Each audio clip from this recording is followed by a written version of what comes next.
Good afternoon, students. Today we will study about the conventional power resources.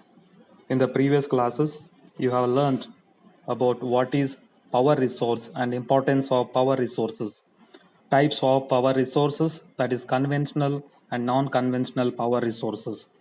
We discussed both that is coal and firewood, advantages and disadvantages. Now let us move on.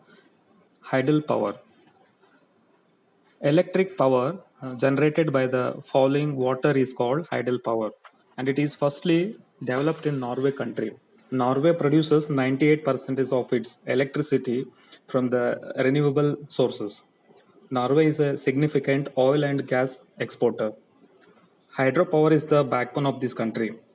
Norway has been using hydropower since 19th century. Now it is the biggest producer of hydropower in Europe. So next we move on the process of generating the electricity from water. You can see on the screen here, this is called hydel power plant.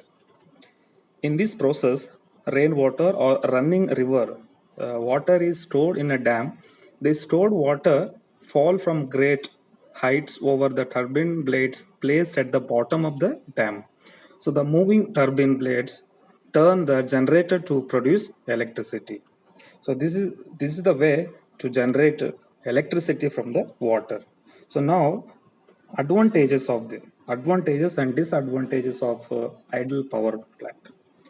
Advantages: power resources like hydel power are eco-friendly and cheap.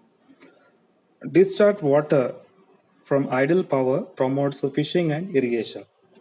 Disadvantages: hydel power plants need a much space to generate power, which finally causes displacement of local community. Setting a idle power plant is very expensive. So this is about the advantages and disadvantages of the idle power plant. Next we go, that is natural gas. It is an eco-friendly fuel. It can be used for both the industrial and the domestic purposes. It creates less pollution as compared to coal and petroleum. It is found in the sedimentary rocks along with the petroleum deposits and also brought to the surface with the petroleum.